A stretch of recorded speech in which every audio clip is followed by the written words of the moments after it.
What's up, guys? Welcome to episode 16 of the Built Different podcast with Tucker Speed. This week, I am joined by a local legend, fellow small business owner, motorcycle enthusiast, car guy, Byron Diamond of BDiamond Leather. We talked about motorcycles, cars, how he got into the leather business, and just life in general. Had a great conversation. But before we jump into that, please go on and follow the show. Give us a 5-star review on the podcast platform of your choice. It just helps us grow the channel, keep things moving forward, and bringing good content to you guys, and we really appreciate it. And remember to send your listener questions in to podcast@tuckerspeed.com. If we read your question on the episode, you'll win a free t-shirt and hat. Check out the website, tuckerspeed.com. Hit us up with any parts questions that you got. I hope you enjoy this episode.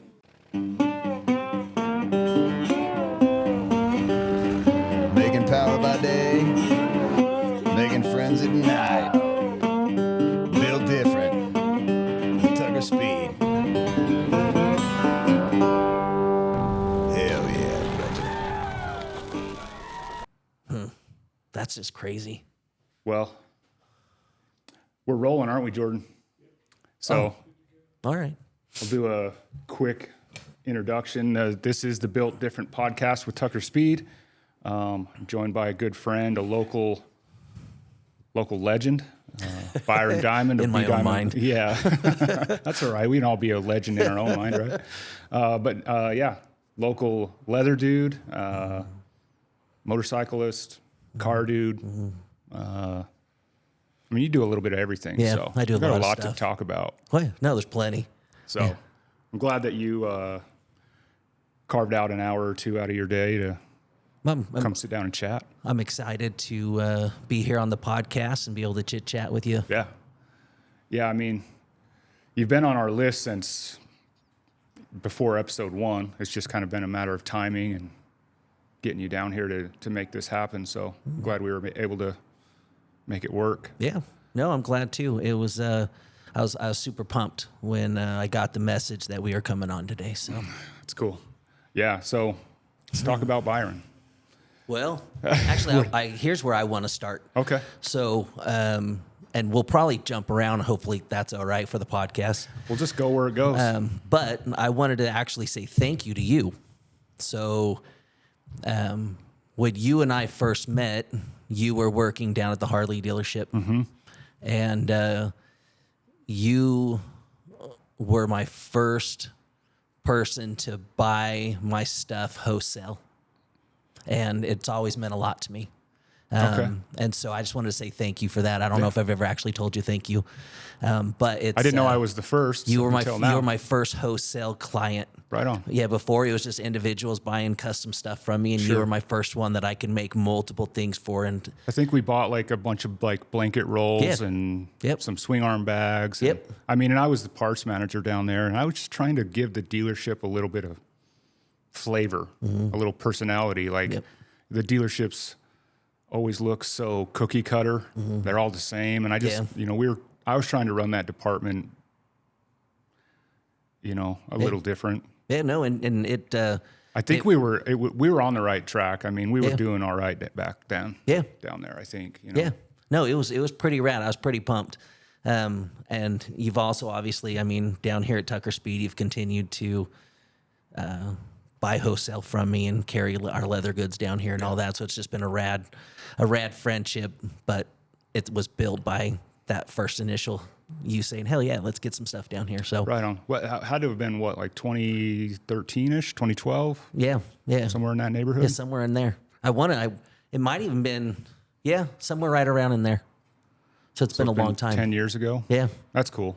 Yeah, because I've been doing leather for 3 years or 13 years. And so, it was about 2-3 years into my leather career. If I remember right, and I'm trying to go back 10 years now in my memory, you had just moved back to Utah about that time? Mm-hmm.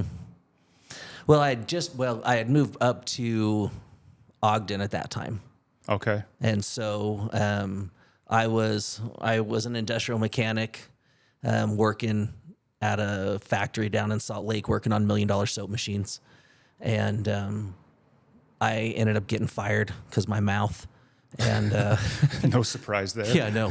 And well, if you know me, it's no surprise at all. But it's just I had to fall back on something, and I was kind of starting to do leather as a hobby. Well, at the time I was building. I had just got I think it was like a 2000 Sporty. It's a 1200, and I had one of our friends, Dane, who's no longer with us. He did a hardtail conversion on it, and I was building the bike, and I probably had $2,000-$3,000 into this bike, and that's including the bike. And A budget build. a budget build completely, and it's just a rad little bobber. But I wanted a custom motorcycle seat, and the only people that I knew that were doing them were either in magazines or on TV. And so I contacted a few of them. They wanted like $4,000 or $5,000 for a seat back then, and I'm like, nah, that's like $1,000 Honda Civic with $2,000 rims. Yeah, It just didn't right. make any Doesn't- yeah, sense. Yeah.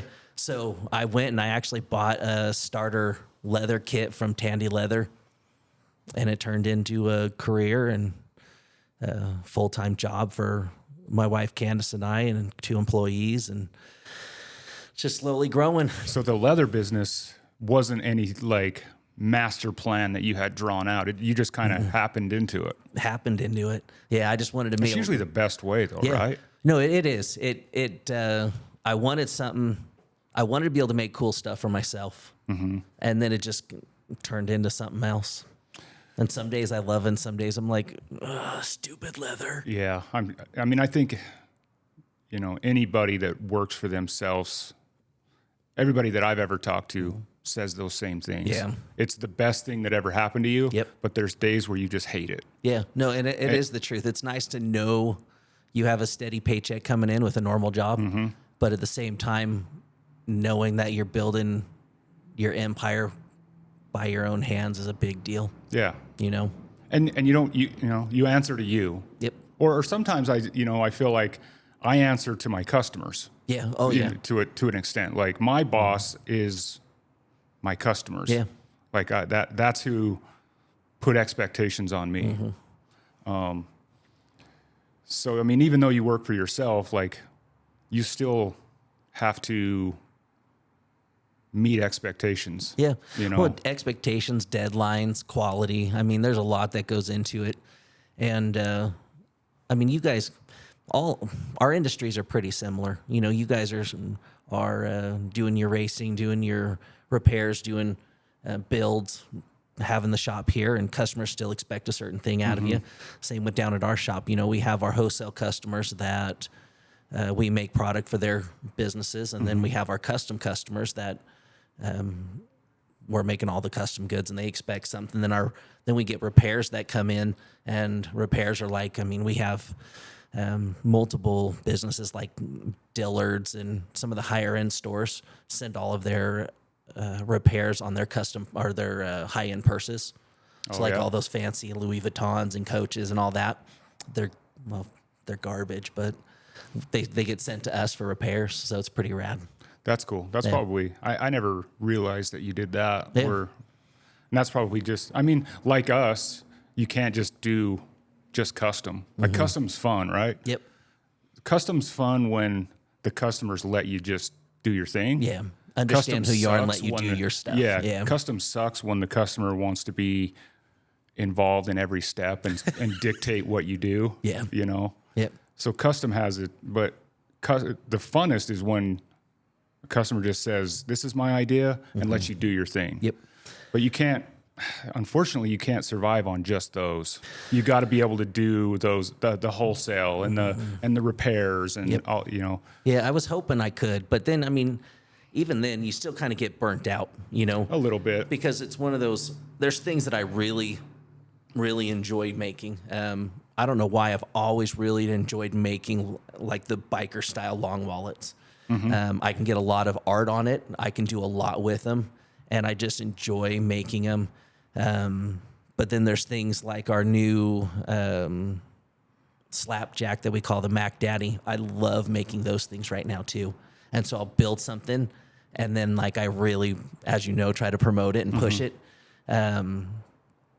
But you do have to have more than just the custom stuff. Yeah.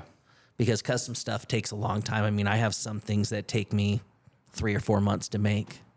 Yeah. You know? Custom on paper isn't always the most profitable thing either. It's the same for me. Yeah, it's the truth. You know, if you actually document and count every hour that you spend on a piece or a bike, you're like, man, I really didn't make out so well on that job. But you know, you enjoy the process, and so you kind of are okay with it. Yeah. No, the actual.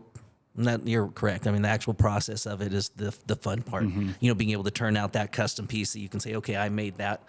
But I mean, I could build one custom piece that takes me, let's say, a month to build a wallet, or I can have 30 repairs. The 30 repairs brings me in way much more money. Yeah. And is faster, and the turnaround time's better. So same for us. It's like I could do one custom build, or we could just do these, you know, tire changes, oil changes, repairs here and there all month long.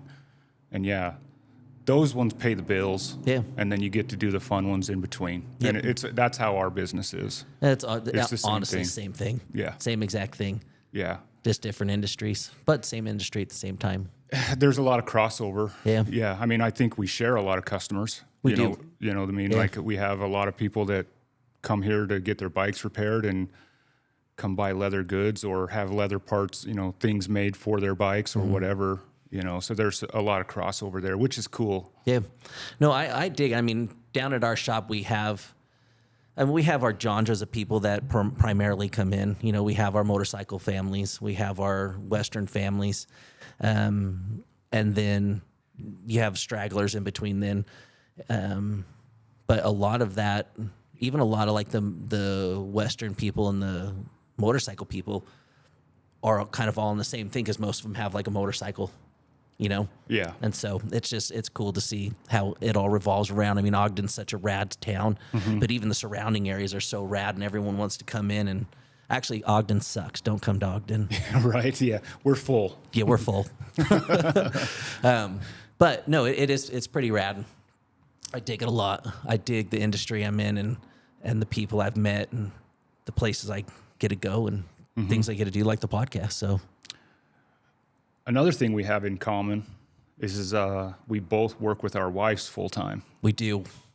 Which can be a blessing and a curse. No, I love it completely.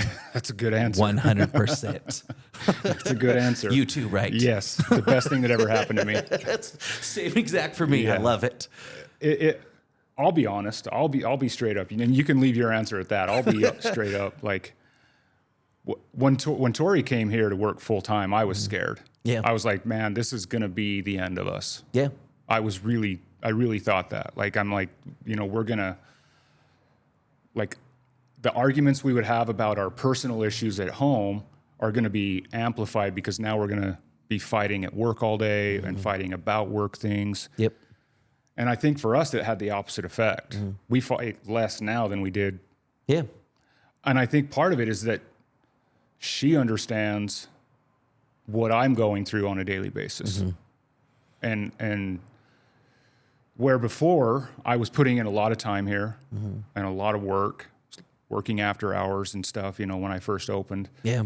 And she, you know, she would be upset why I would not get home till 10 or 11 o'clock at night. And, you know, she just had these visions that I'm just here partying and drinking beer and hanging out all night. And I'm like, why is there glitter on you? Yeah. And when she started, she was like, oh, wait, you're not just here partying. Like, there's just a lot to do. Yeah. You know, and so it's been a challenge, but I wouldn't change it. And No. It seems like you guys are working well together. We do. And actually, I really do love it. I mean, there's very few people that I know in my life that I could literally be together 24 hours a day, 7 days a week. Candace is one of those people that I can be. And I mean, we have the issues, because I don't know if you guys are the same, but every once in a while we're like, holy crap, man, we just need to take like an hour apart. Yeah. You know, but that happens very rarely. We love spending time together. I mean, everything that we do at work, then we go home and we do stuff at home together. Our hobbies are the same.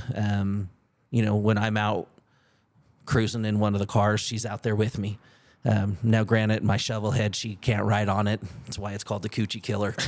But we're looking at getting a street glide so that we can go riding together. Yeah. Like that's the whole purpose behind take fun little trips and stuff like that together. But no, I absolutely actually love it a lot. It's crazy. I'm blessed to have her down there. Yeah, it's crazy. I mean, me and Tori have talked that like it's crazy that we can work together all day, spend every waking minute together, and then when we get off work, we're still the people that we want to go and hang out with after work. You know what I mean? Yeah, that's us. It's cool. Yeah. And I think we're lucky. Yeah. Because I see a lot of people who are miserable in their marriages, Can barely handle each other's. and hate each other's, or they're staying together for the kids or whatever reason, and they're just miserable together. And I just, I'm pretty lucky, and it seems as though you've found that same No, same thing. And it's funny too, because it's like even I enjoy her working with me. Well, even with my leather, I mean, I can do the whole business by myself. It's not a big deal. I literally from start to finish, I can do it. But she has taken on roles down at the business, creative roles, not just, normal little things. Like her background is in painting. Okay. And so she has taken on the role of everything we do that's custom. She dyes it and paints it herself. So you could actually see a progression of my work going from, well, I mean, if I were to compare it, I always say I compare it like it's like a third grader compared to someone that just graduated from some kind of art school, but I mean, my art was really good, but the painting and dyeing was just basic. My brain doesn't work for blends and fades and stuff like that. And then when she came in, she just started taking everything, and in my opinion, my custom work's a million times better now because she's a part of it. And I mean, if she painted, obviously she's an artistic mind. Yep. And then just kind of complemented your business in a good way. Just, Yeah.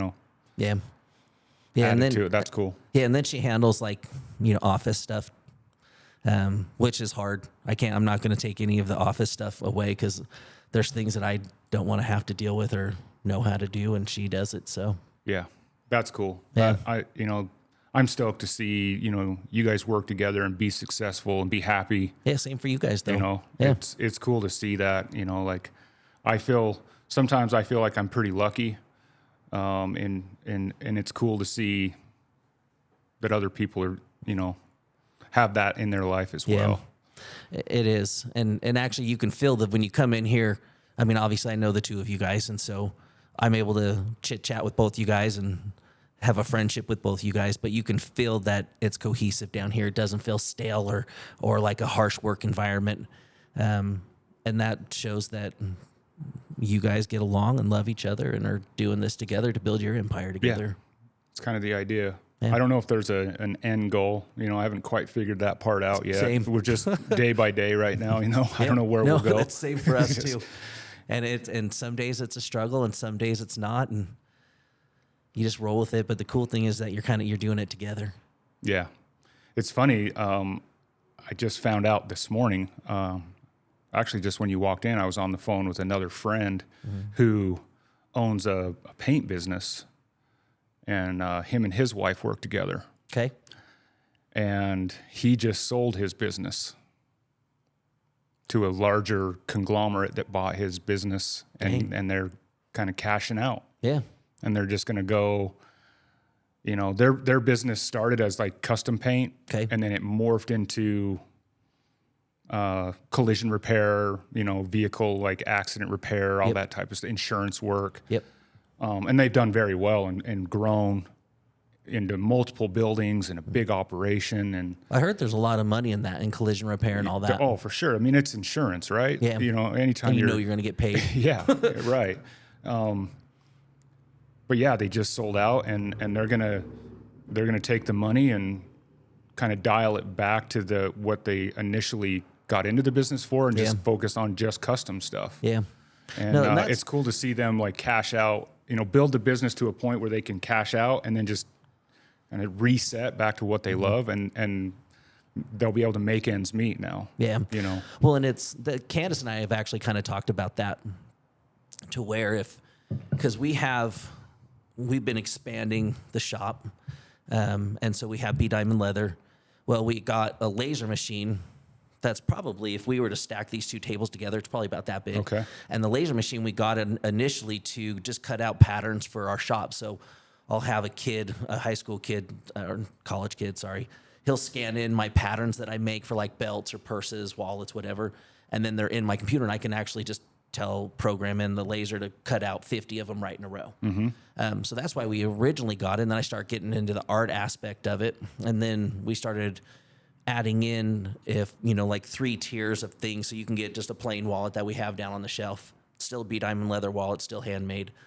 Then the next step up, you could have a design on it that the laser engraves on it.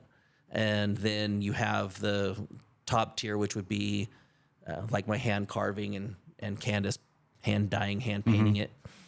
And so it started that for us. Well, now the laser's its own business. Okay. And it's doing its own thing. And then we took on one of our big wholesale clients wanted to buy into the laser business. So we allowed them to buy in a little bit to the laser business. And then what that gave us is now we have a percentage in one of their wood shops. And so they're a woodworking shop where they make like the river tables where it's like the crazy wood and then it has the resin in it. It looks like water running through it type stuff. Yeah. And then they do that. They do picture frames. They make all kinds of really rad stuff. So we're slowly trying to expand, not to stay with just BDiamond leather, but we've talked about, what if we were to sell our wholesale part of our BDiamond leather and the laser and the wood portion? What would we do? And we've both kind of talked about, well, it'd be rad just to be able to have that money, not have to worry about things and only do the custom leather stuff that we want to do, but really, really charge what we're worth, not charge what people are willing to pay for. Sure. You know, and we're starting to get there too. I mean, we've had some over the last couple of years, we've had some really big, clientele that have allowed us to do custom leather work for them. Before I wasn't allowed to say, but now I'm allowed to say. So one of our clients is Post Malone. And so we did him a full blown like Western style cowboy holster with double guns and all that on it. He ended up getting some really rad antique shotguns that were all engraved on the metal. And so we did some buttstock slings that matched the engraving that was on the metal for him. And so we've been able to do some custom things for him. That's cool. Had some other clients that, and some of them just like to remain anonymous, but we've done some pretty rad things. That's cool. Yeah. And so the custom portion of it is starting to get where I want it to be. I mean, I don't care if it's a high-end clientele or not. I just want to be able to do what I love, make the money that it's worth, and whoever wants to buy it and value it, then by all means. It's crazy how much money's out there when you start looking at stuff, in our industry. Like I've been in a position where when I do custom work, I'm in a position, like you said, I'm charging what the customer is willing to pay. Yeah. But I have friends in the industry that are legit custom bike builders, and they have some clientele, that are well off, who are willing to pay crazy money for. I'm like, you got that much money? I did that the same thing. Yeah. And I only sold it for this much. You know what I mean? No, yeah, it irritates you. Yeah. But you kind of have to work. They've put the time in. Yes, and that's where I was going to go. Like Candace and I's whole thing is, we want to succeed, but we want to bring up everybody around us too, because that's what it's about, is bringing up everybody around you that you care about, right? And everyone builds and grows together, because then you build a solid community, and then we can say, okay, hey, BDiamond Leather and Tucker Speed are going to do this function today, and we'll have such a rad turnout, and the people that will want to be a part of it because they see the relationship between the two businesses and two friends, right? And so that's kind of been one of our mottos, and always trying to keep it local to the best we can, and American made. Yeah, so. And that's huge. I mean, the American made it's a funny topic. It's huge in the motorcycle world right now. Especially like in the kind of Harley V-twin market, like being able to stamp your product as made in the USA. Yep. Has a lot of weight. It's rare. You know what I mean? Yeah. I mean, there's guys that are doing it, Yeah. But it's more, those products are always more expensive, right? They are.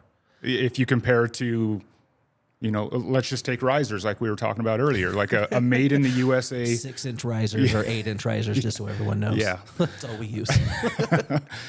You have a made in the USA set of billet risers. They're going to be $300 to $500. Yep. You could probably go on Amazon right now and buy a set of billet risers for $70. Yeah, $60-$70. It's ridiculous. And I know, like if I had both of those two risers sitting in front of me, there's a quality difference. Yep. You could tell, like in the quality of the material. Yep. In the work and the craftsmanship and the finish, all of that, there's a difference. But I would say the majority of the people out there don't give a shit. They're just like, these guys are trying to rip me off and sell me these risers for $400. I can buy them on Amazon for $70. Yeah. Well, and they just don't get it. And we get a lot of those type of customers. Like I'll have people that come in and be like, "Hey, I saw this bag on Amazon." First thing out of my mouth, no joke, is you need to buy the bag off Amazon then. Right. Because one, I'm not going to recreate it, and two, my cost is going to be 4 or 5 times more than that bag on Amazon. So get the bag on Amazon. It's almost, you're probably the same way. It's probably just a red flag of a customer you don't really want to deal with. Yep. No, it's the truth. It's the honest truth. Because no matter what it is, they're not going to be happy. Yeah. The product's not going to be good. The price is going to be too high. Yep. Your deadline wasn't, whatever it is, that person is just never going to be satisfied. Never satisfied. Actually, You're trying to decide whether you want to tell this story, well, right? I have an individual right now that we're building something for that is that same exact customer. Yeah, and I have them too. And I find myself, you get put in these positions and like in the back of your mind, you're like, I should just tell this customer to leave right now and go find a different shop. But whatever reason, you're just like, but I got to pay the bills, so maybe I'll just do it. Yeah. Well, you got to pay the bills. I truly want to make, and I guarantee you the same way. I want to make the customers happy. Yeah. I've built the reputation of BDiamond Leather up for 13 years now, and I've built it up with pride and integrity and wanting to be able to help the customers and get a good product out there that people can be proud of that's going to last them multiple generations. And you do have those customers that it doesn't matter what you do, you're never, ever going to live up to it, ever. And usually you can tell at the beginning and you just keep going. Yeah. Do you find yourself sometimes like it's, you talk yourself into doing it and then like you make it a challenge. Like, I know this customer is difficult, but I'm going to show him, I'm going to, go the extra mile and just make a badass piece. Yep.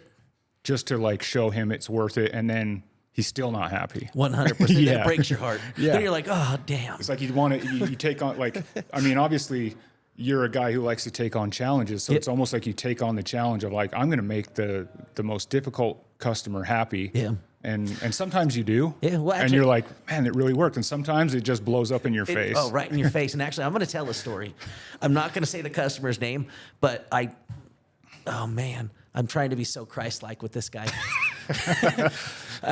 So I had a guy come in. He seemed like a great guy.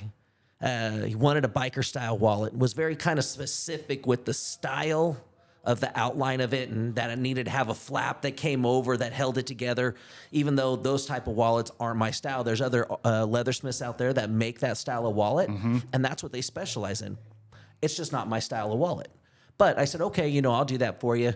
He wanted kind of specific art. He wanted a big skull with this stuff that is called Sheridan. So Sheridan's, if you don't know, is what you see predominantly on like Western saddles. It's the scroll work with the flowers. Okay. It's a very traditional Western style stuff, but it's one of the things, it's actually the two things that I'm the most well known for is Sheridan and skulls.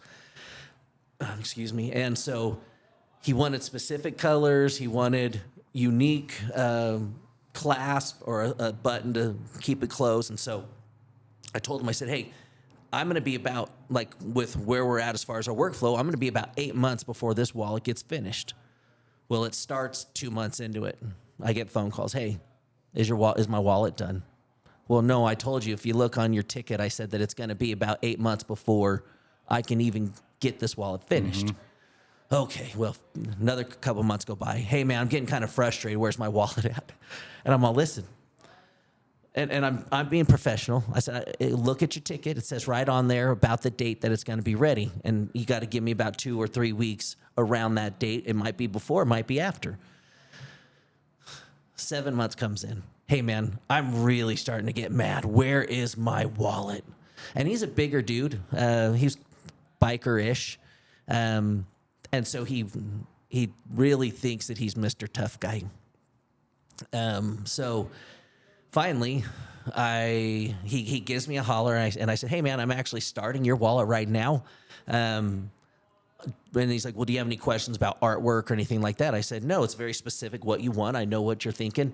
But if you want me to call you when I drop the artwork or whatever, I can. And he's like, oh, I really don't care. Okay. So I get the artwork all drawn up. I lay it down on the wallet. I carve it all in. I get it all tooled. And I'm super pumped. I'm like, this is looking super rad. And so I usually don't send preview photos, because I don't need your advice. I have my own kind of vision that I'm taking it, and that sounds bad, but no, it's a window for them to critique and say, I don't like this. Yeah. Redo it. yeah. You know? And when you're already 10 hours into a hand carving, you don't want to hear that. And so I send him a preview picture, and he's all, well, I thought you were going to call me. I said, well, I asked you if you wanted me to, but you said you didn't care. So I went with the art. Well, the art looks good. But I wish you would have called me. Okay, so here we go. Well, anyways, I get it all done. He comes to pick it up. He loves it, absolutely loves it in person. And then I get a phone call the next day. Hey, I'm really curious as to why you went down this direction with this particular project. And I said, okay, well, here's the direction I went. Here's what I did. Did I not follow what you wanted as we wrote it down on your ticket? No, it's to a T, but you didn't call me, and I probably would have switched something up and this and that. I'm like, well, I apologize. Next time you come in, I'll have a 10% off your next purchase ready for you. Okay, and then he calls me back the next day after that. So obviously, as a craftsman, and even more so in like the leathersmith world, we all have our own logo that we stamp into everything. Well, on his, where he wanted that flap to come over, that was the only place that I had not had any artwork on it. And so that's where I put it. And he calls me back, and he's like, what's this skull thing that you put on there on the flap? I'm all, well, that's my logo, and it goes on everything we make, like every other business out there. Well, this is such a stupid spot to put it. And he hangs up. Well, an hour later, I get a text message to the shop, an email, where he had cut off the strap with the logo on. He said, now it's a good looking wallet, but I'm not going to recommend anybody to you. I just wrote back, that's fine. I hope you love your wallet. Yeah. You just can't make some people happy. It's almost as if he's staring at the wallet looking for something to complain about. Yeah. Yep. And with a custom piece, never in the history of anything custom will anything custom turn out exactly perfect, because it's someone's hands that are making it. It's not a machine, right? And I mean, there's very few, and not to sound arrogant, but there's very few flaws when I do my Sheridan, when I do my skulls, just because that's like the thing I love to do, right? And so all my passion goes into it. And that's one of the things that kind of bums me out about the custom work is every piece I do, every custom piece, no joke, there's a part of me that goes in that, and it leaves with that piece. And so I do get bummed out when people are like that, and it's like, damn, all right, that sucks. It's hard to not take that stuff personal too. It's when you pour your heart and soul into a piece and then they don't like it, it hurts. It does. And I don't think they understand that. I don't think the general public understand what. Yeah, I don't think they do either. And then it makes the old Byron come out. I'm like, I'm gonna punch that dude in the face the next time I see him. He thinks he's tough because he's 6'2". Right. I'm gonna lay him out. Yeah. And I don't want to be that guy. And so then I'm like, okay, it's just whatever. It is what it is. You can't win every battle. Yeah, you have to tell yourself that. I do. Yeah. I'm not going to make everybody happy. Yep. And I can't take those things personal. Yeah. Otherwise, I'll drive myself insane. Yeah. No, and, You and know? you do too. You do drive yourself insane. And it's funny, the older I get, you know, in my youth, it was a different story. But the older I get now, the only time I really get upset is if you hurt my feelings. But there's only certain things that hurt my feelings anymore. Yeah. You know, if it's someone I care about and they say something, then it's going to hurt my feelings. Sure. Or like my custom pieces, because Yeah. it's like I'm pouring myself That's- into it. yeah, I'm that's a never- part of you. Yeah, I'm never getting back the 12 hours I spent on that wallet. Right. So when they, you know, and it doesn't happen very often. It's happened 3 times in 13 years. So Yeah. Yeah. It's a tough business. I mean, dealing with the public can be tough. I mean, But we love the public. I we mean, do. come on down I both mean, of our shops. Yeah.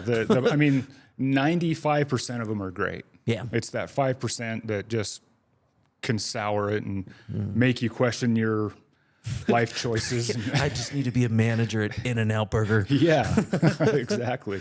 Just clock in and clock out Yeah. somewhere and go home. But Now, do you guys do, I know you do your races, Mm-hmm. but do you guys do like motorcycle shows where you set up a booth? yeah, So that's what I love doing. Mm-hmm. So do you know my buddy Luke that owns Chop Merchandise?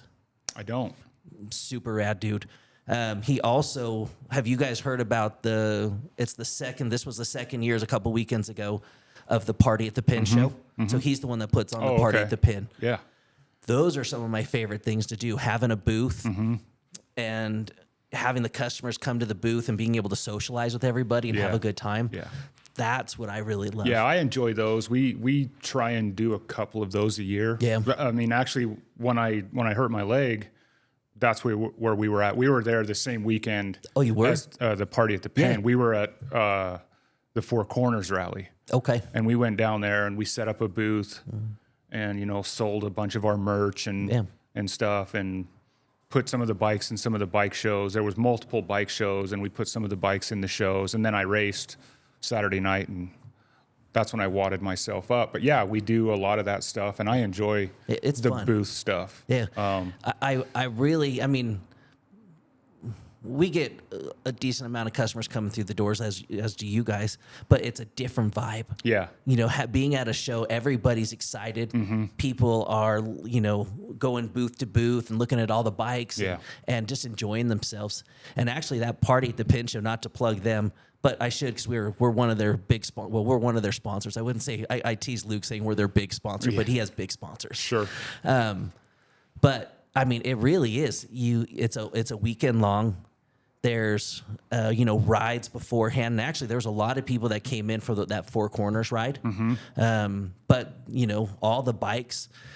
We had our shovelhead in it this year, and it was actually inside the penitentiary cell blocks, and so they had like the little bit nicer bikes inside the cell blocks, and they had the courtyard where the prisoners used to shank each other and Do whatever, yeah. do all that.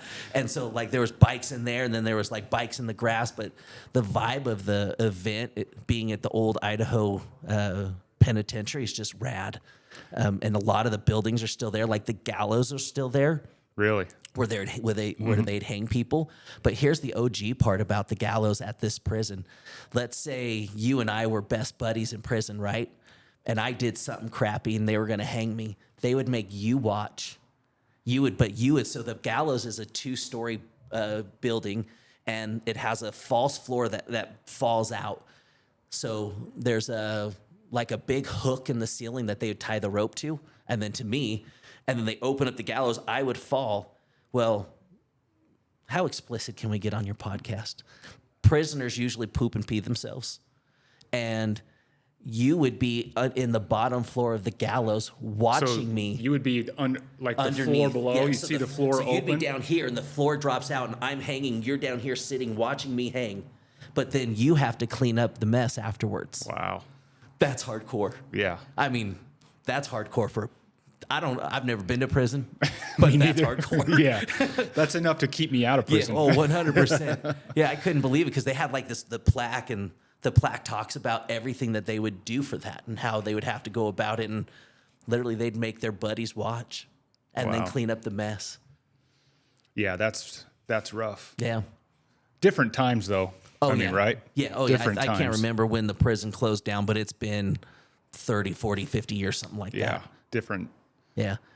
times. But I've heard a lot. I have some friends, a lot of people in the area that have gone to that show the past couple of years, and they say it's a cool show. And I'd like to honestly, get out there and check it out one year. Yeah, it's the best. I mean, I've been to, like some of your events in California and stuff like that, Born Free, things like that. This by far is way better. Really? The vibe is so much better.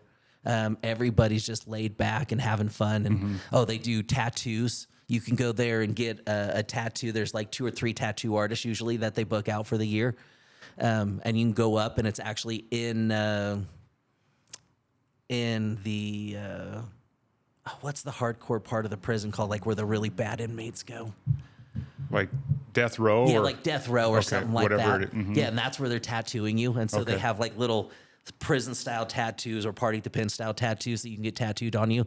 Candace actually this year ended up getting a tattoo from it. And it was a cool vibe. The whole thing's just a rad vibe.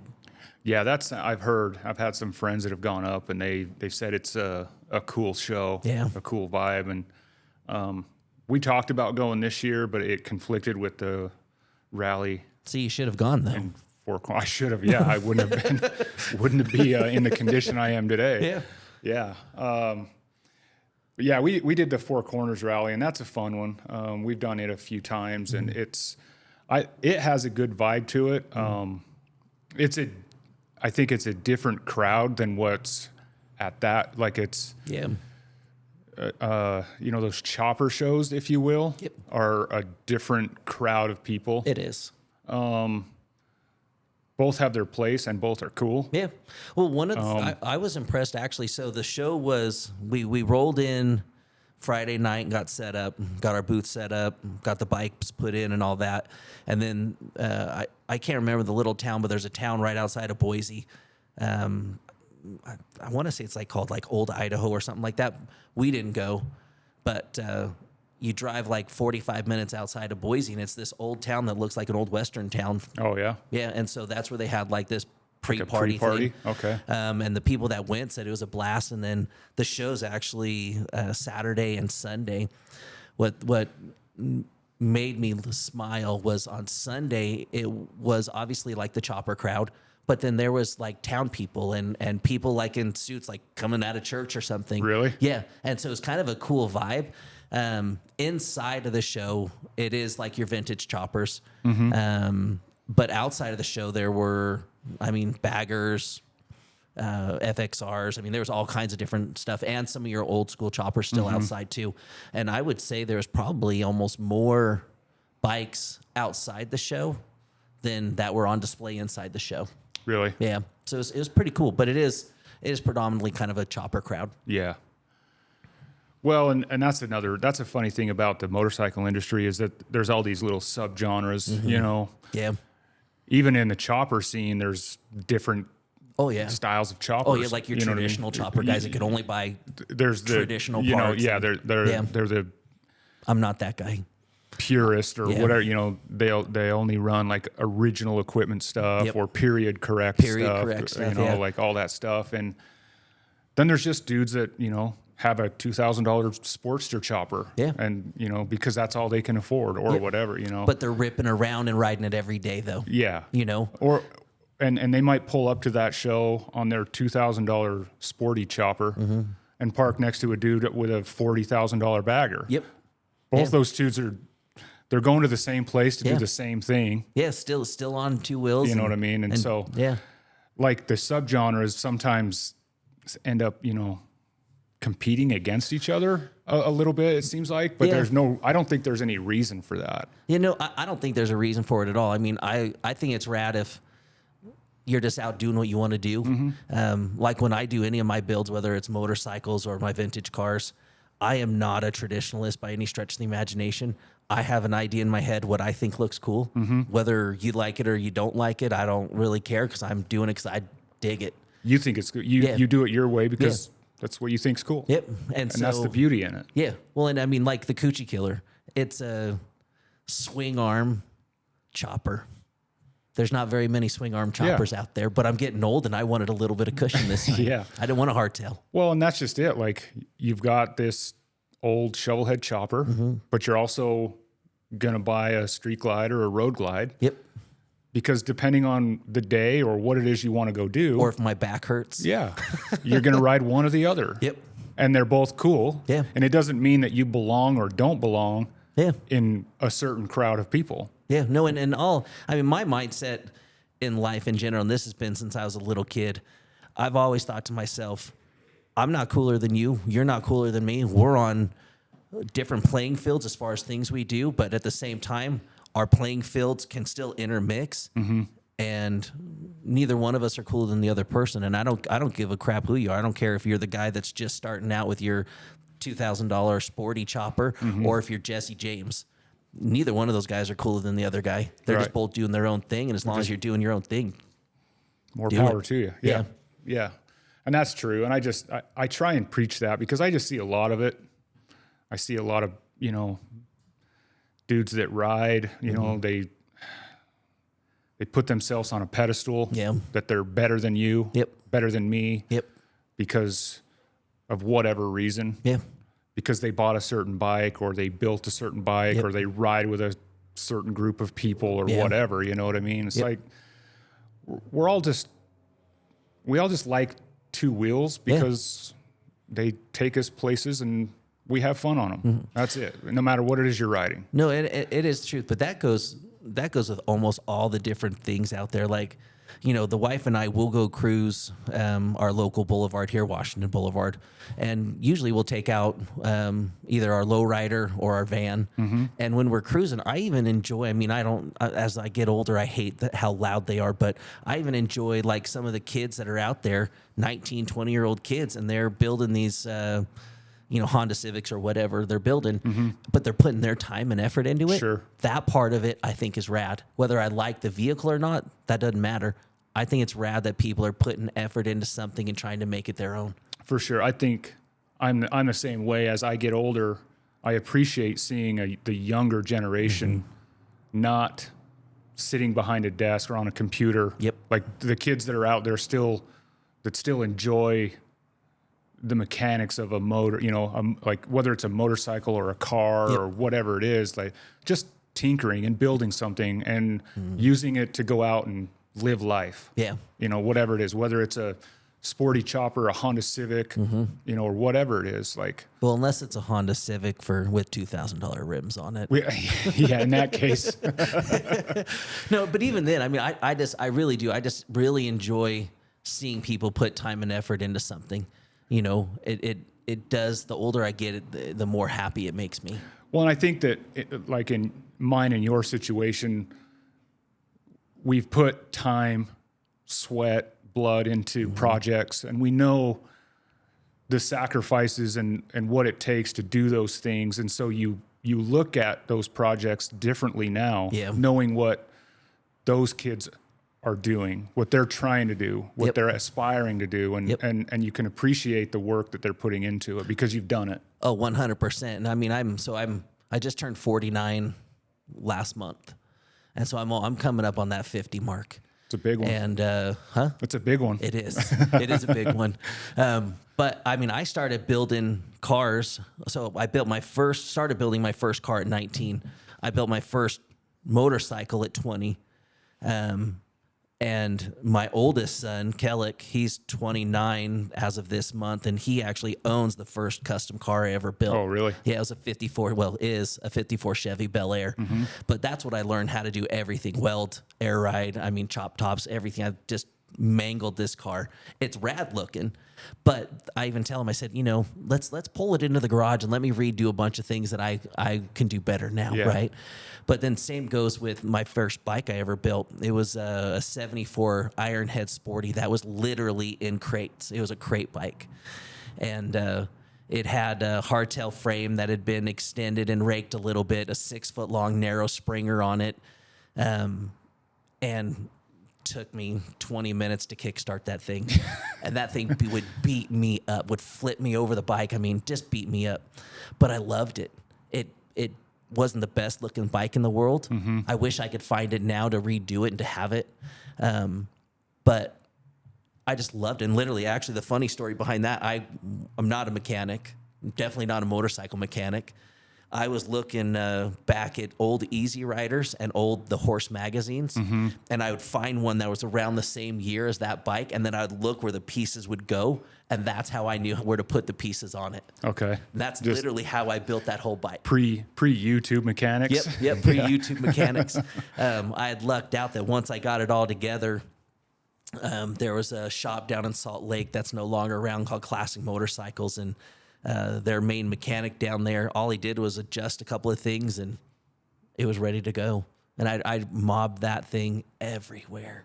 Loved it. But that's what I start to see in these young kids is how I used to be, the excitement and not knowing and just doing it because you wanted something cool. Yeah. Yeah, it's cool to see. I see a lot of those kids come in here, buying parts or whatever, just trying to, build something, make it their own, customize it, whatever it is. And it's cool to see, it's funny because I see the motorcycle industry, I think has been in the last 10 years has changed. Like I feel like when I was at the dealership 10 years ago, there wasn't a whole lot of young dudes doing that stuff.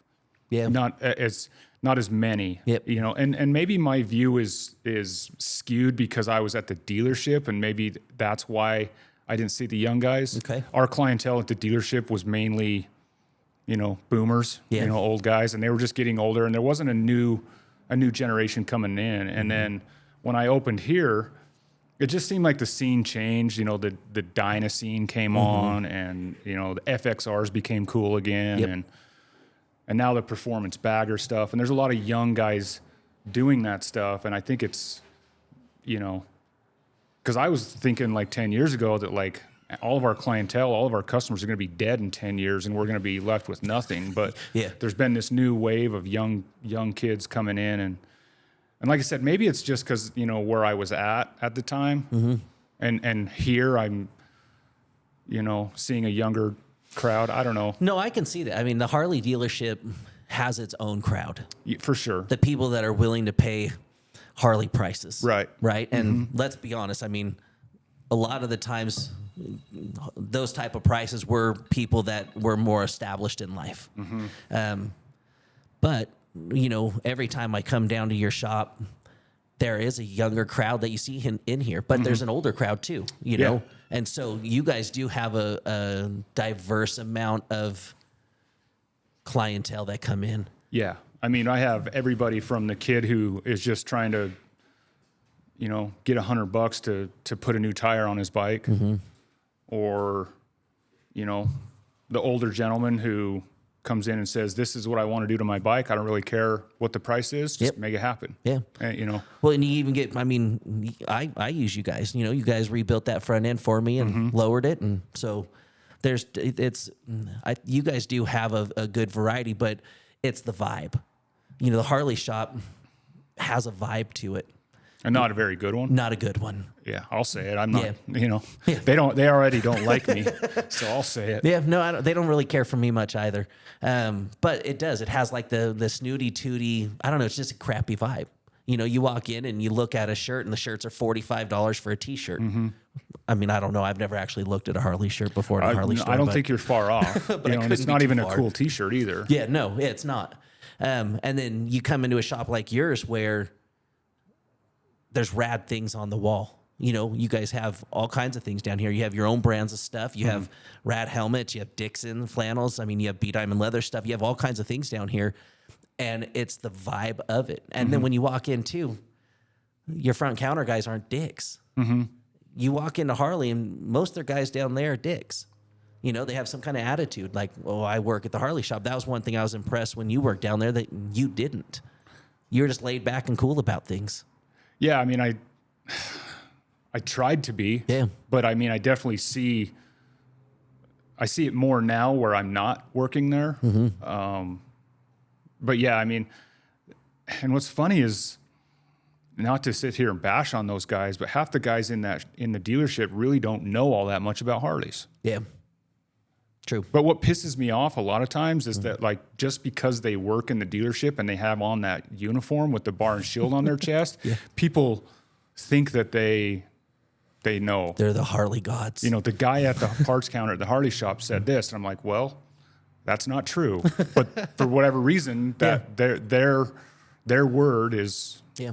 How are you telling me? Because the guy at the Harley shop said that my 79 fork tubes would match up with the brand new CVO. Yeah. It's, I don't know. Yeah. That's a touchy subject for me. No, You know, it is. Well, and actually the funny thing is too, is it really is. I've gone into there a couple of times and I just don't like the way I'm treated, Yeah. you know, and they don't know. I mean, even more, here's the hard part nowadays. So, you know, back 10, 15 years ago, before YouTube really got popular, you really didn't. I mean, you could tell the people that had money, they dressed a certain way, they acted a certain way. It was very rare that you would come across someone that didn't look or dress a certain way that didn't have, you know, that had money. But nowadays with YouTube and a lot of these young kids that are making millions of dollars on YouTube, and they're fully, I mean, they're more tattooed than I am. And you just don't know.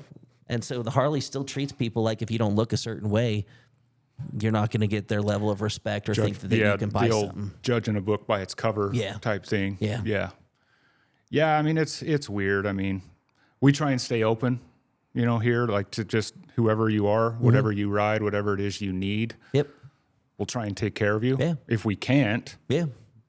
we'll at least try and point you in the direction of somewhere that can help you out. Yeah. If it's a job that we don't do or can't do or, you know, whatever it is, we'd still try and be like, hey, like, sorry, that's something that we won't do. Yeah. But go talk to this dude, Yep. or go talk to this guy, or go check out this shop. They can do that type of work. You know, try and help people out. Yeah. And I think that just comes from a general feeling of just like caring about your customers. No, for sure. And we get the same thing. Like we're not a boot repair store. And it takes a whole different line of equipment than what we have. And so there's a couple places locally that we'll send people down to. And I mean, because, you know, as business owners, we could easily just be like, oh, I don't know, you'll have to figure it out on your own. Yeah. But I think it's that level of respect for your customers and care for your customers when you go the extra mile and say, no, hey, let's figure this out, or I know a guy that you can go to. Yeah. And so it's a good business motto to have. And it makes it nicer, like when you know those guys, you know, like if you know the guy that owns the boot repair place and you want to help him succeed, and you're like, hey, go talk to so-and-so. He's great at boot repair. Yep. And you're helping him out. Yeah, well, and that's what we were talking about earlier, is bringing everybody up together. You know, and that it really is a thing. You bring your core group around you, and you bring everybody up, and everybody succeeding. That says a lot. And that stuff comes back around. You know what I mean? When someone walks into that boot repair place and says, hey, can you repair my saddle or my leather vest? Yeah. He's like, no, that's not really my thing. Yep. But go talk to Byron. Yep. He'll get you taken care of. Yep. And that stuff circles around. Yeah. And helps everybody. No, it does. And you know, it's weird too, because, you know, we're a small business. We're definitely not any kind of corporate business, and so all the small businesses that we're friends with, we literally, I mean, we're constantly telling people, oh no, you need to go here, you need to go there. And in return, I mean, we get people that come in, oh yeah, Tucker Speed just sent me down here. Yeah. You know, I mean, we have your cards on our front counter. Yep. I mean, if someone comes in and has a question about leather, here's your guy. Yep. Here's his card. Go talk to this guy. Yeah, and then it just makes everybody circles back around together, and I don't know, I just love that. It's one of the things that I really do enjoy about being a small business owner. For sure. It's cool to have a network of like-minded people with different industries, or even the same industry. I mean, there's a couple of shops here in Ogden that are working on Harleys that, you know, I'll send people their way. Yeah.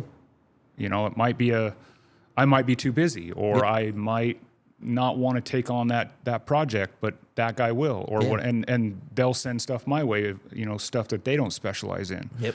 It doesn't even have to be a different industry. It can be within, like you said, boots are made out of leather, but it's just not what you do. It's just not different our thing. equipment. Yep. Different, skill set. Yep. And I definitely don't feel that I'm better than a cobbler. Yeah. It's just a different set of tools, right. different things that they specialize in.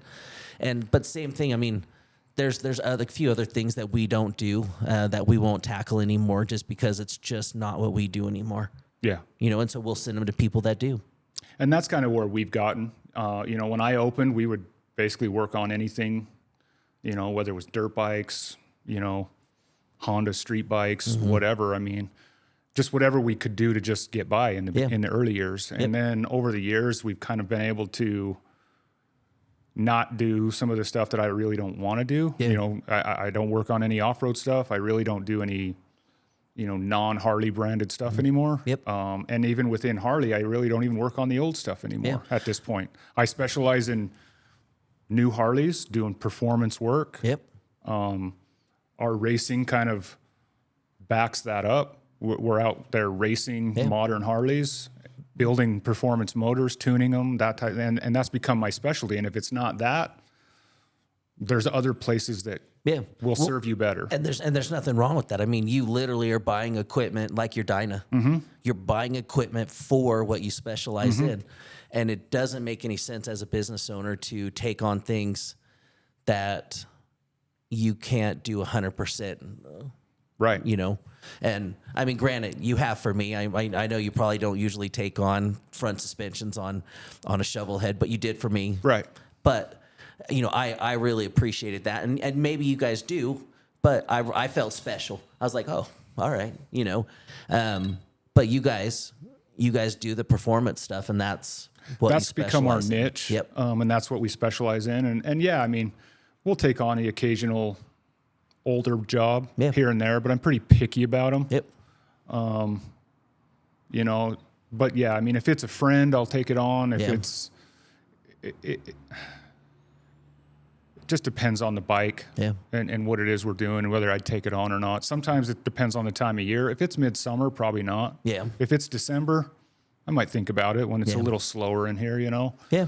But we've kind of carved out our niche and been able to specialize in it and try and do it as best we can. Yep.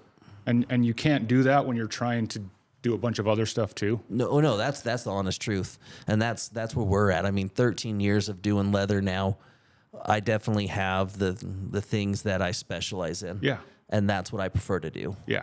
And you can only do it as you're going to do the best work when you can do that all day, every day. Yep.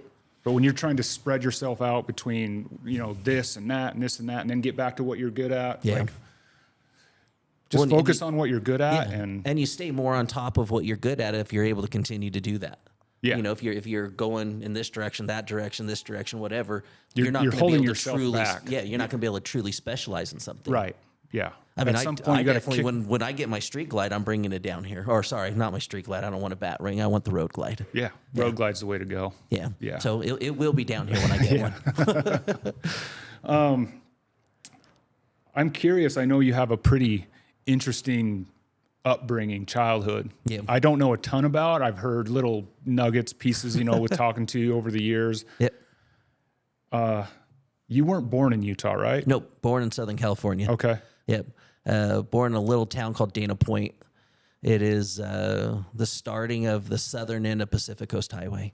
Okay. And so the town is South of San Diego? Or is it north of San Diego. North of San Diego. Yep. Okay. We're about so everything depends on traffic in California. Yeah. And so on a normal day, at least back then when I lived there, we were about 45 minutes north of San Diego and about 2.5 hours south of LA. Okay. The town is about 10 miles long, and from the ocean to about maybe 4 or 5 miles in. And so it's just a small little town. There's a harbor there, big surfing community, but also I hear that town a lot in the surfing world. yeah, and some of the best skateboarders in the world came out of Dana Point. So born and raised there. grew up. Well, Dana Point's a little bit more of a wealthy community. Okay. Even some, like right now, some of the cheaper homes in the area are $1 million, $2 million homes. Lived there for most of my life until, well, my dad ended up going on a federal vacation for about 4 or 5 years when I was about 9 years old. And we ended up moving inland to a town called Riverside, California. And Riverside back then, it's a lot nicer now, but back then it wasn't the nicest area. I was one of the only white kids in my school, which posed a problem for me because I was one of the only white kids and people wanted to fight the white kid and beat up the white kid and, do all that. But I ended up making some really good friends and learned a lot of valuable life lessons there. When my dad got out of his vacation, moved back to Dana Point and lived in Dana Point until I was about 17. My mom moved to Utah. And so I came to Utah to visit, to help my mom move up here. And actually, that summer, I met Candace, my wife. She was actually my first girlfriend in Utah. Oh, yeah, I'm not supposed to tap on that. That's all right. She was my first girlfriend that I ever had in Utah. And then her and I broke up because I was really heavy into like skateboarding and breakdancing back then. And she couldn't come out to watch me breakdance, so I broke up with her. And I moved back to California after that and lived there for another couple of years and moved here when I was about 19. Okay. Yeah. But I did live an interesting lifestyle. I grew up, still am, in the LDS faith, and also grew up really hardcore straight edge. And straight edge is both done, kept me out of jail and got me into jail and got me into trouble and kept me out of trouble. Yeah. When I first moved to Utah, started hanging out with some straight edge kids here. I was already straight edge in California. And there wasn't very many straight edge kids back then. And Yeah. You didn't hear about it back then. nope. Not like you do today. Yeah, well, and back then too, there was maybe a handful of straight edge kids, and I grew up in some form of martial arts my whole life, mostly Muay Thai.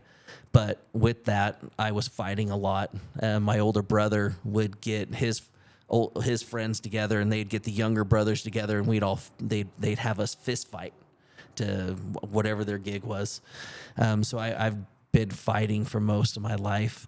And then when I moved to Utah and started the whole straight edge thing, well, I didn't start the whole straight edge, but being a part of the straight edge here, the movement in straight edge got really violent really fast. And then straight edge ended up having back in the late 90s, early 2000s, there was 3,000 of us in Salt Lake.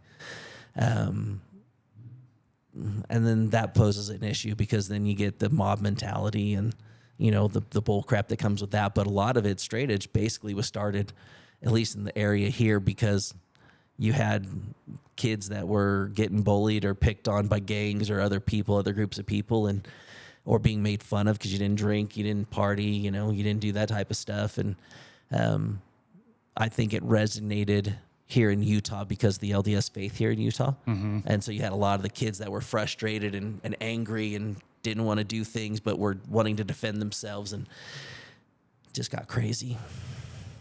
I mean, it happens anytime you get a large group of people, Yeah. the group starts to take on a life of its own. Yeah. And not normally what the group initially started as. Yeah. You know what I mean? And I've always felt the straight edge movement was a very good movement. You caring about your health and not putting garbage into your body. I mean, even still to this day, I've actually never done drugs. I've barely take ibuprofen. So it somehow, it's funny. The core of it has still benefited you in your life A lot. Yeah. Yeah, but I often say I probably should have got into doing drugs instead of hot rods and motorcycles because it probably would have been cheaper. Yeah. But I mean, even my oldest son, he's straight edge. Most of my kids don't do anything as far as drinking or drugs go, which to me, where I'm at in life now, you do what you're going to do for you. You know, I really think that most people try to be good, decent people. And just because you smoke weed or you drink or, you know, do something doesn't make you a bad person. Everything's personal choice, right? And so that's how I've always looked at it. And actually, even when I was super hardcore straight edge, I would say a good 80% of my friends weren't. Really? Yeah. Because I just, Byron does what Byron does because it's what I do. And I'm not going to push my stuff on you. I'm not going to tell you how to live your life. But in return, I don't want you to push your stuff on me and don't tell me how to live my life. If you want to know something about me, like a podcast, you know, learning about me or whatever, I'll tell you all day long. But you hardly ever hear me preaching about anything I do. I just do me. And I think that's huge. I mean, you know, have you ever found yourself in a position where you feel like, you know, whether it might be a friend or one of your kids or a family member, where you feel like you should step in because you see them going down a path, and question whether you should step in and intervene and say, hey, maybe take a step back and reevaluate what you're doing? And have you ever not said anything because you don't want to preach? So as a father, I think a father is the biggest one, right? It's such a fine line, right? So the LDS faith believes that we're down here for our free agency, right? And so free agency has always been a big deal in my mind. And with having, I mean, between Candace and I, we have 7 kids together, 3 grandchildren, but I personally have 4 kids. And it's always a hard one knowing when to step in and when not to step in, because you have to let people learn valuable lessons. But being that I've learned valuable lessons and gone through some hard times, I don't want my kids to have to learn that same way. But sometimes some people, individuals, have to learn a certain way in order for them to learn. You got to let them. And that's me. My life has been the hard way. Sure. I always have to learn for some stupid reason. I have to learn the hard way. Yeah. But it is hard. I mean, and I have older kids of my own, and it's like when to step in and say, hey, that's not a good idea. This is what's going to happen. Or to just step back and watch it unfold, and you know what's going to happen. And you're not really okay with it, but it's what like you got to let them do it, you know? I mean, I guess I look at it if there's physical danger involved. Sure. You know, if they're going to physically, but then again, here's the hard part. My 2 older boys both fought MMA. And my oldest boy, he was undefeated and then had a match with a guy that was a really super good stand-up with martial arts. And my son lost by decision. He didn't get tapped out. He didn't get knocked out. He was beating the tar out of the dude too. But, you know, seeing my son get out of the ring and his face is all bloody, my first instinct is like, okay, where's the dude's dad? I'm going to beat the hell out of the dude's dad. And that was actually when my oldest boy, he fought first. But both of them did high school football and wrestled and stuff like that. So they were into physical type stuff. But when I went to my oldest son's first MMA bout, he was fighting this Polynesian kid that was just jacked. This dude was jacked. And my son's a decent sized kid, but this dude was like jacked. Like he had a 20-pack up front, you know. He was just huge. And everybody thought my son was going to lose. Well, watching my boy get into the ring, I'm literally like, my mind clicked and I'm like, okay, I'm going to find the dude's dad. I'm going to beat the hell out of the dude's dad because his son's fighting my son, right? Yeah, and that's kind of like the fatherly instinct. Yeah, that was like my real thought. Yeah. And so like I'm super amped up for this fight, and my son ends up knocking the dude out. But it was so weird to me to be able to watch my own kid fight, even though like my mom, this is how gangster my mom is gangster. Okay. She's 84 years old and still packs a gun with her. But so when we first moved here, when I was 19, when I first really moved here, we lived in an apartment complex in West Jordan, and there was a gang that lived in the apartment complex. Well, one of the gang leader, his ex-girlfriend ended up liking me. And I didn't date her or anything, but she liked me, and, you know, we'd talk or whatever. Well, he ended up wanting to fight me, so he sent like 4 or 5 of these guys over, and they knocked on my door. My mom answered, and they said, "Hey, where's your son at?" And she's like, "He's in his room. Why? Who are you?" "Oh, we need him to come outside. We want to talk to him." And she's like, "Okay, hold on a second." Came to my room and said, "Hey, B, there's guys out here. They probably want to fight you. Come on out." And I'm the guy that has that mental condition that I just can't back down. And so I go outside, and there's maybe 15, 20 of these kids out there. Well, they're about my age. And I look to my left, and it's my mom with her 38 by her side. And on the other side of me was a kid that was friends with me in the apartment complex, and he was a little bit older. And my mom says, "You can fight my son one-on-one, but if anybody jumps in, I'm going to shoot you dead." And she meant it. And she literally meant it. And the kids never ended up wanting to fight after that, and everything kind of got squashed. But that's kind of the mentality of our family is, you know, we're there to back each other up. We're there to do whatever it takes to help each other. And so it was just odd to me. It even kind of made me take a step back and look at myself and be like, okay, why did I want to just find his dad and beat up his dad just because my son's literally getting in a ring, which he wanted to do. Right. He was volunteering for it. Yeah. And but it's just different. Sure. You know, and then each time it got a little bit easier at all of his matches, but it was always there. Yeah. It's always there in your brain to be like, okay. Got to protect him. Got to be there to help him out, back him up. Yeah. Yep. And so, I don't know, but it's fun at the same time. Like, I don't know if any of your kids got into MMA. I know one of them's been down at my shop, actually. He did a great job, by the way. Did he? Yeah. I don't know if you want to say what he does or not, but he did a great job. I went out and inspected it. I said, your dad said I had to inspect this, make sure everything was good. Yeah. But yeah, No, he did good. I mean, speaking of, I mean, that's just one of those times. I mean, my oldest son, he wants to venture out and be self-employed and start his own business. And, you know, I'm worried for him. I'm like, it's not easy, but it's like, go out and try and make it, man. You know, you have my support. I'll help you out wherever I can. Yeah.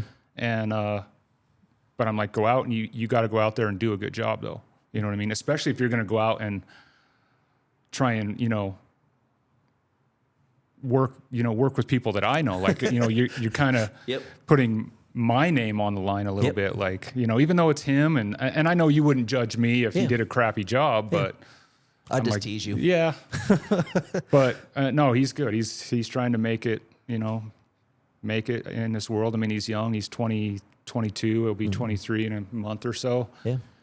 Just out there trying to make ends meet. And it's hard to make things work. I mean, I feel bad. I have, you know, a 24 and a 22-year-old. I mean, and it is hard to make ends meet right now. It is. It is so expensive to live. Yep. The price of housing, the price of cars. I mean, just the price of fuel. Yep. I mean, these kids coming out of, you know, I mean, my daughter, I mean, she's 24, graduated from Utah State with a degree. Yeah. And I mean, is just barely scraping by. Yeah. Like, she's done everything she should have done. Yep.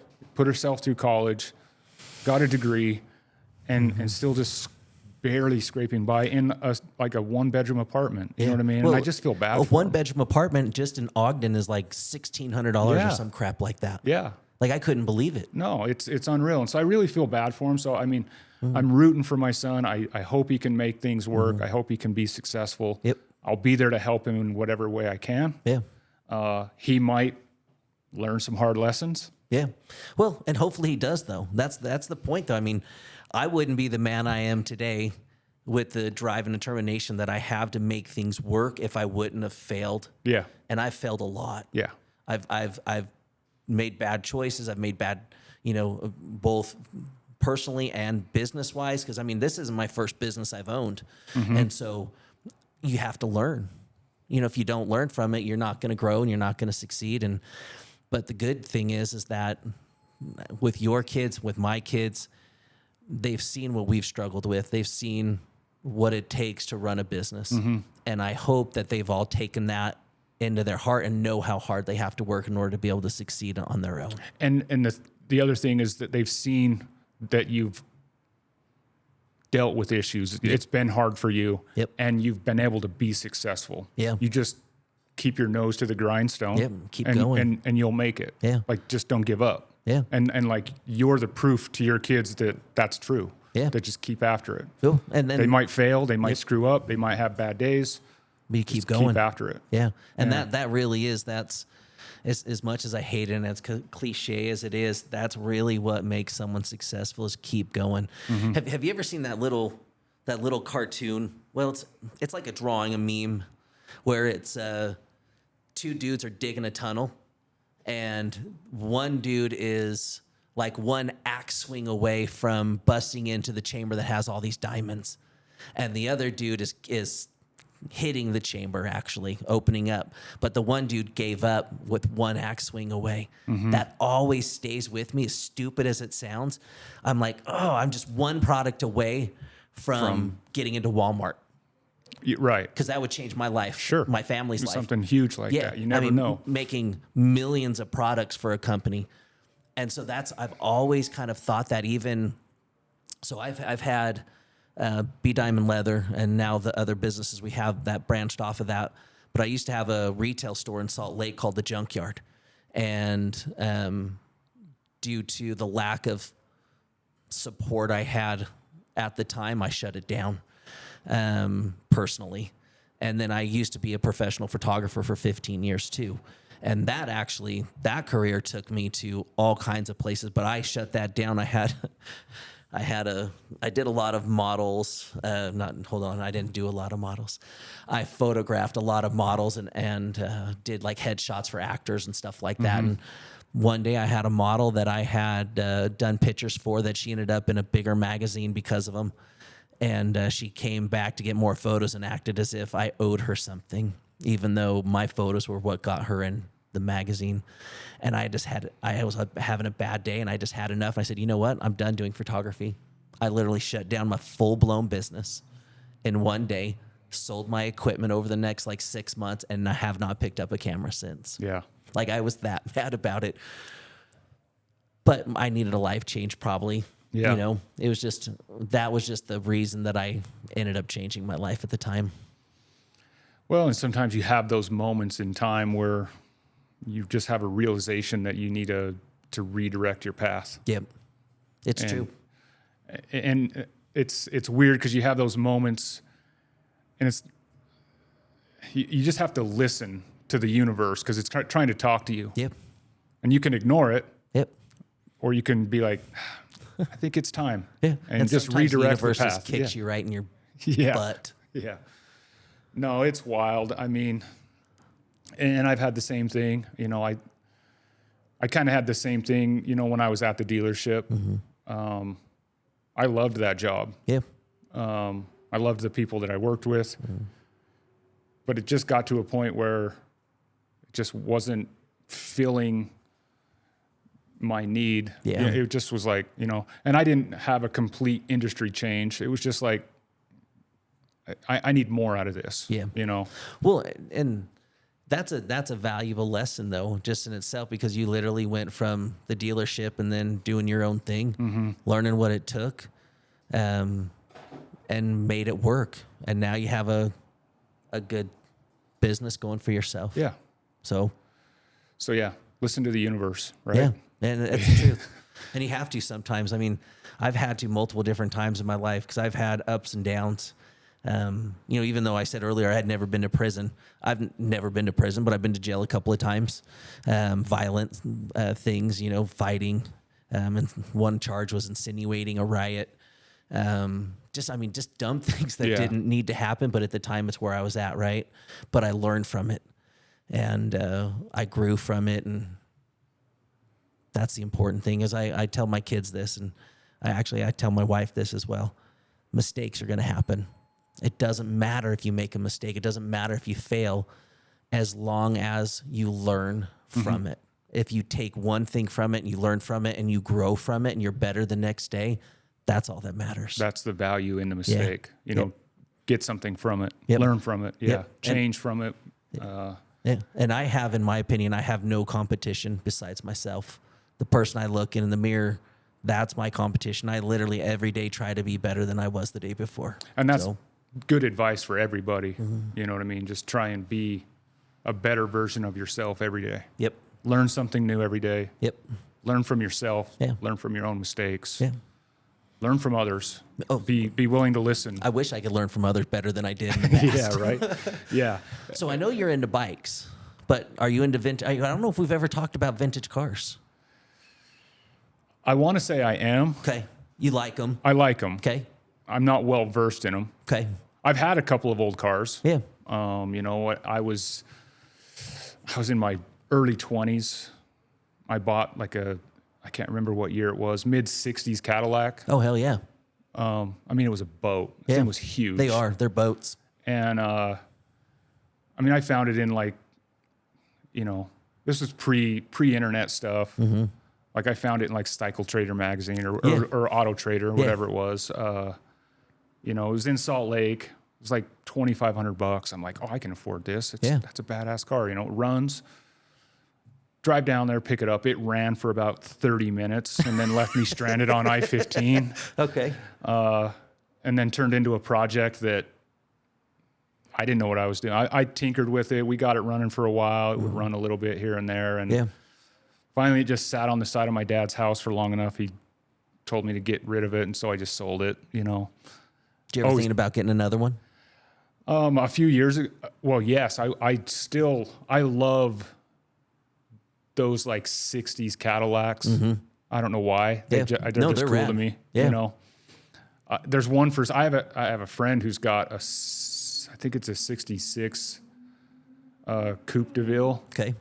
that's for sale right now that I'm just like, I want to buy it so bad, but I'm like, I just don't have time for it. Yeah. You know, I had a job here in the early years where we did like a motor swap for a dude on it. His motor grenaded and it needed like a crate motor, and you know it was like a $6,000 or $7,000 bill. Yeah. He's like, oh, I can bring you cash, or I got this old Ford rat rod. He's like, I'll trade you straight up. And I was like, man, I really need that cash, but that car is really cool. Yeah.